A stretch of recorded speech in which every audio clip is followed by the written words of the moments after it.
Hello everyone and welcome to history class. हमने पिछली video में मॉडर्न हिस्ट्री ऑफ कश्मीर को स्टार्ट किया था, जिसमें हमने सबसे पहले अफ़गान रूल को पढ़ा था। अफ़गान रूल में तैमूर शाह दुरानी की जब डेथ होती है 1793 में, इसके बाद 1819 में सिख पावर इंक्रीज होती है। सिख जो है वो पावर में आ जाते हैं रंजीत सिंह के अंडर। तो इसके बाद सिख रूल स्टार्ट हो जाता है कश्मीर में 1819 में। इस वीडियो में हम पढ़ेंगे sick rule in Kashmir. Sick rule का टाइम पीरियड क्या है? 1819 टू 1846। 1819 से लेकर 1846 तक सिख रूल चलेगा कश्मीर में। महाराजा रंजीत सिंह जो था ये लाहौर में था, पंजाब में।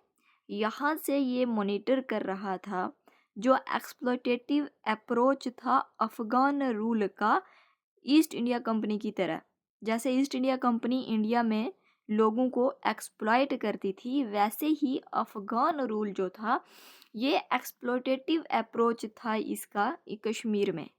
ये सब चीज़ें मॉनिटर कर रहा था कौन? महाराजा रंजीत सिंह, लाहौर से, पंजाब का। तो अब इसको ईस्टवर्ड एक्सपेंशन जो था इसका ये रिस्ट्रेन किया गया था ट्रीटी ऑफ अमृतसर में। जब ट्रीटी ऑफ अमृतसर होती है 1809 में, तो यहाँ पर बोला जाता है कि सिख जो हैं वो अपने एम्पायर को ईस्ट की तरफ एक्सपेंड नहीं कर सकते। ये ट्रीटी साइन की गई थी लॉर्ड मिंटो के साथ। लॉर्ड मिंटो उस टाइम गवर्नर जनरल हुआ करता था ब्रिटिश ईस्ट इंडिया कंपनी का। इसके बाद फिर अलायंस बनती है 1813 एडी में।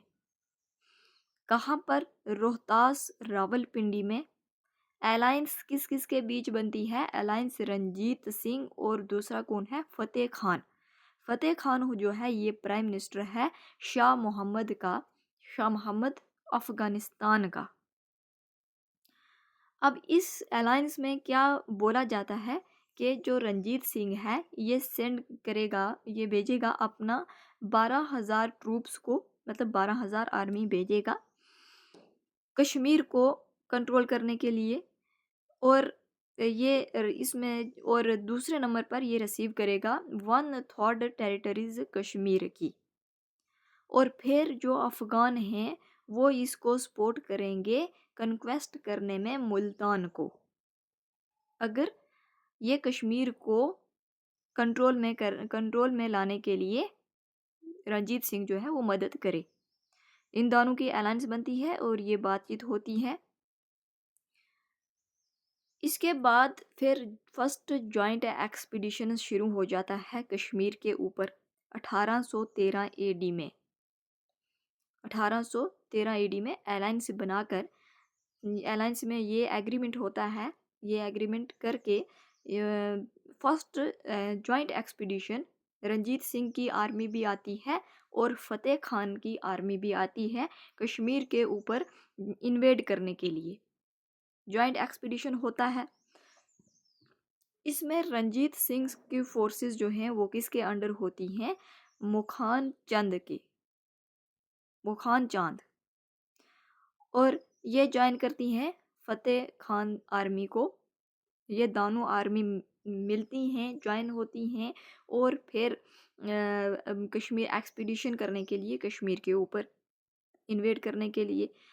लेकिन बीच में फतेह खान जो है वो एग्रीमेंट को तोड़ देता है और बिट्रे करता है रंजीत सिंह को धोखा देता है, रंजीत सिंह की आर्मी को। मुखान चांद को ये पीर पंजाल के पास ही छोड़ के अकेले चला जाता है वैली के ऊपर इन्वेड करने के लिए।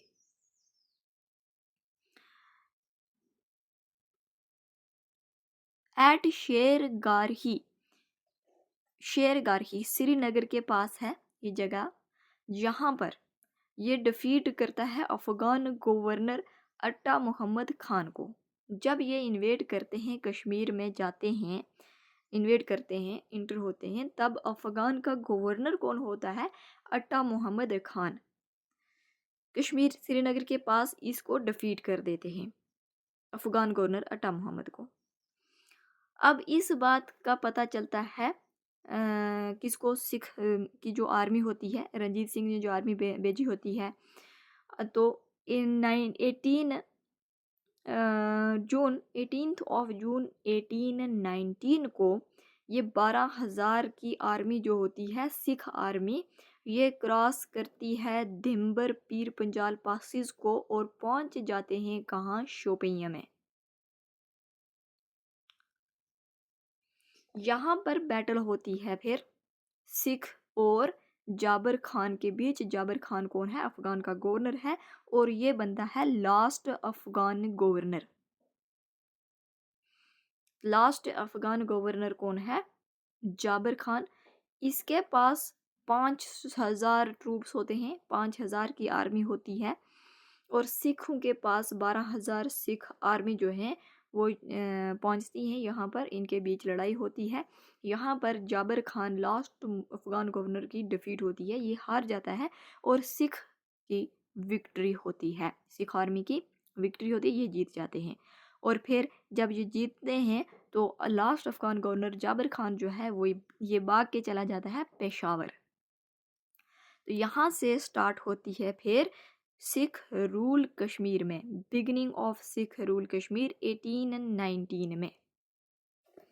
और कहाँ कब तक रहता है, 1846 AD तक।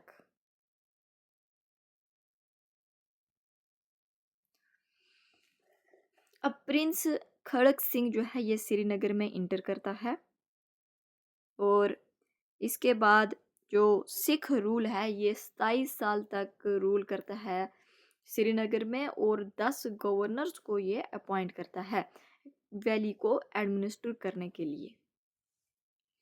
एडमिनिस्ट्रेशन एंड गवर्नेंस कैसी है सिख एम्पायर की, सेंट्रलाइज्ड सिस्टम है।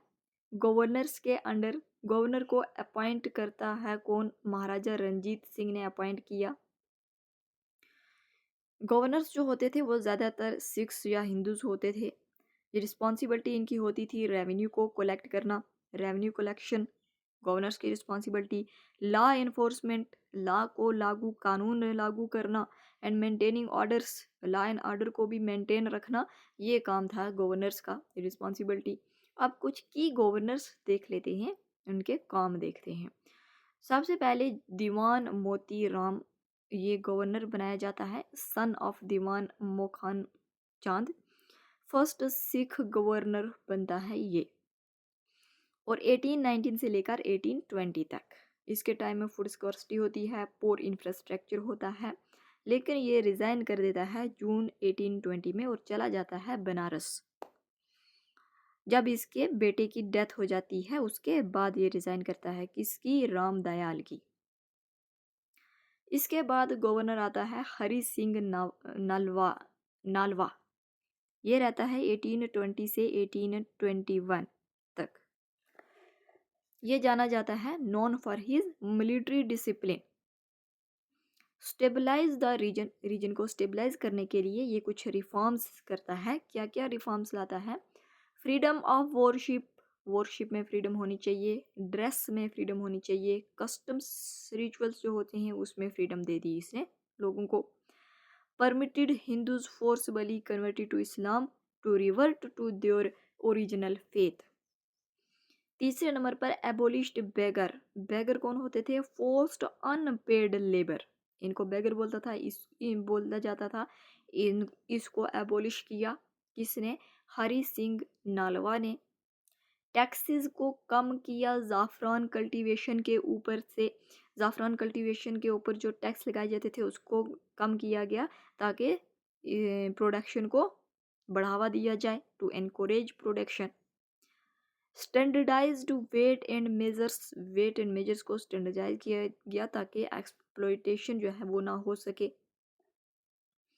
इसके बाद जो गवर्नर आता है वो है शहजादा शेर सिंह, ये होता है सन ऑफ रंजीत सिंह। 1832 में ये गवर्नर बनता है, उसको अपॉइंट किया जाता है एज ए सूबेदार, और इसका असिस्टेंट बसाखा सिंह होता है असिस्टेंट। इसके टाइम में क्या क्या टेंशन्स होती हैं, लोकल हिल चीफ्स जो हैं ये इसके लिए टेंशन बनते हैं, ये खड़े हो जाते हैं। रिवोल्ट इन लद्दाख, लद्दाख में रिवोल्ट शुरू हो जाता है और जिसको लेकिन लद्दाख में जो रिवोल्ट होता है इसको सुप्रेस कर दिया जाता है। गणेश पंडित इसको सुप्रेस कर देता है एंड डिफीटिंग राजा ऑफ इस्कार्दू, इस्कार्दू राजा को डिफीट करके रिवोल्ट को सुप्रेस कर दिया जाता है। कौन करता है? गणेश पंडित। इसके बाद जो गवर्नर आता है वो है शेख गुलाम मोहिउद्दीन। 1830s 40s के बीच ये आता है। ये क्या करता है? कुछ repealed some anti Muslim policies जैसे bans on cow slaughter, the azan, closure of Jamia Masjid. इसके टाइम में जो सोशो इकोनॉमिक कंडीशंस हैं वो कैसी थी? Revenue and taxation, revenue and taxation जो था, हैवी टैक्सेस लगाए जाते थे मुस्लिम मेजॉरिटी के ऊपर। बैगर सिस्टम जो था, फोर्स्ड लेबर, इसको री इंट्रोड्यूस किया, लेकिन इसको एबोलिश किया था किसने? हरी सिंह नालवा ने, और यहाँ पर री इंट्रोड्यूस कर दिया। इकोनॉमिक डिस्पैरिटीज़ होगी, मुस्लिम फेस्ड इकोनॉमिक मार्जिनलाइजेशन, ज़्यादातर मुस्लिम्स जो थे वो फेस करते थे इकोनॉमिक कंडीशन। कश्मीरी पंडित, स्मॉल हिंदू माइनॉरिटी, ये जो थे ये डोमिनेट करते थे एडमिनिस्ट्रेटिव रोल को। 1841 में जो पॉवर्टी थी मुस्लिम में वो बहुत बढ़ चुकी थी। इसके बाद हम पढ़ते हैं कि end of sick rule, sick rule का एंड कैसे होता है। फर्स्ट एंग्लो सिख वार होती है। एंग्लो सिख वार कब होती है? 1845-46 में। किसके बीच होती है एंग्लो सिख वार? किसके बीच? ब्रिटिश ईस्ट इंडिया कंपनी और सिख एम्पायर के बीच होती है, जिसमें ब्रिटिशर्स जीत जाते हैं और सिख एम्पायर हार जाती है। इसके बाद ट्रीटी ऑफ लाहौर होती है। इस वार को एंड करने के लिए, वार को ख़त्म करने के लिए ट्रीटी की जाती है, treaty of Lahore. Treaty of Lahore करके वार को ख़त्म किया जाता है। ट्रीटी ऑफ लाहौर कब होती है? 9 मार्च 1846 में। किसके बीच होती है? Henry Harding, major Henry Lawrence and Maharaja Duleep Singh. Maharaja Duleep Singh, Rani Jindal. Maharaja Duleep Singh जो है ये लास्ट सिख रूलर होता है। इसके टाइम में कोहिनूर डायमंड जो है वो ब्रिटिशर के हाथों चला जाता है। लेकिन ट्रीटी ऑफ लाहौर से सिख एम्पायर को कोई ज़्यादा फ़ायदा नहीं होता है। सिख एम्पायर जो है वो उसके फेवर में नहीं होता है ट्रीटी ऑफ लाहौर। तो फिर दोबारा से दूसरी ट्रीटी की जाती है, ट्रीटी ऑफ अमृतसर, 16 मार्च को 1846 में। पहली ट्रीटी होती है ट्रीटी ऑफ लाहौर करके फर्स्ट एंग्लो सिख वार को ख़त्म किया जाता है 9 मार्च को 1846 में। लेकिन ये फेवरेबल नहीं होती है सिख एम्पायर के लिए। दोबारा से ट्रीटी ऑफ अमृतसर होती है 16 मार्च को 1846 में। ट्रीटी ऑफ अमृतसर में यहाँ पर क्या बोला जाता है? 16 मार्च 1846 में क्या होता है?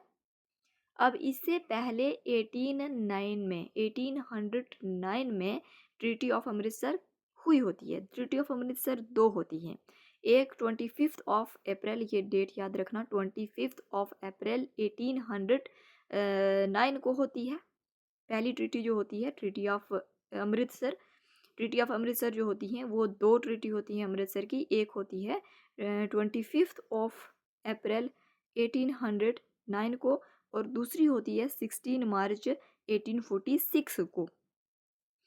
जो 1809 में हुई होती है ये किसके बीच होती है? ब्रिटिश ईस्ट इंडिया कंपनी और महाराजा रंजीत सिंह के बीच होती है, जिसमें ये बोला जाता है कि जो सतलुज रिवर है वो बॉर्डर बनाएगी, जिसमें सतलुज रिवर को बॉर्डर बनाया गया सिख एम्पायर के लिए। क्या सिख एम्पायर जो है वो सतलुज रिवर को क्रॉस नहीं कर सकते, ये उनकी बाउंड्री है। लेकिन जो दूसरी ट्रीटी होती है फर्स्ट एंग्लो सिख वार को एंड करके जो ट्रीटी ऑफ लाहौर की जाती है ये अनफेवरेबल होती है सिख एम्पायर के लिए। इसके बाद ट्रीटी ऑफ अमृतसर दोबारा से की जाती है 16 मार्च 1846 में। इसमें क्या बोला जाता है? इसमें क्या किया जाता है, जो अंग्रेज़ होते हैं वो कश्मीर को राजा गुलाब सिंह के पास बेच देते हैं। कितने में? 75 लाख रुपीज़ में। यहाँ से कश्मीर जो है वो राजा गुलाब सिंह के पास चला जाता है और यहाँ से स्टार्ट होता है डोगरा रूल कश्मीर में। 16 मार्च 1846 को। तो ये कुछ इंपॉर्टेंट पॉइंट्स हैं। फर्स्ट गवर्नर सिख, यहाँ से फिर सिख एम्पायर ख़त्म हो जाती है। फर्स्ट सिख गवर्नर कौन कौन था? दीवान मोतीराम, 1819-20 के बीच रहा। लास्ट गवर्नर कौन था? लास्ट सिख गवर्नर शेख इमामुद्दीन, 1845-46 के बीच रहा। 46 में एंग्लो सिख वार होती है जिसमें ट्रीटी की जाती है और कश्मीर को गुलाब सिंह के पास बेच दिया जाता है 75 लाख रुपीज़ में। यहाँ से स्टार्ट होता है डोगरा रूल कश्मीर में। अब फर्स्ट एंग्लो सिख वार जो है उसकी वजह क्या थी? एम्पायर जो मेन वजह है, पावर वैक्यूम।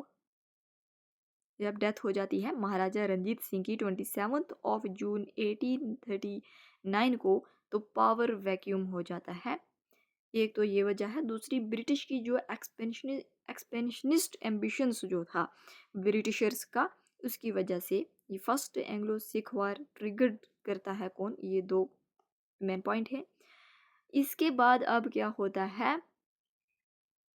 1846 में जब कश्मीर को बेच दिया जाता है गुलाब सिंह के पास, अंग्रेज़ बेचते हैं, गुलाब सिंह को दे देते हैं 75 लाख रुपीज़ में। तो 1846 में डोगरा रूल स्टार्ट हो जाता है। डोगरा रूल आ जाता है कश्मीर में 1846 में। और कहाँ कब तक चलता है डोगरा रूल? 1948 तक। ये हम नेक्स्ट वीडियो में करेंगे। इस वीडियो में इतना ही। Thank you so much.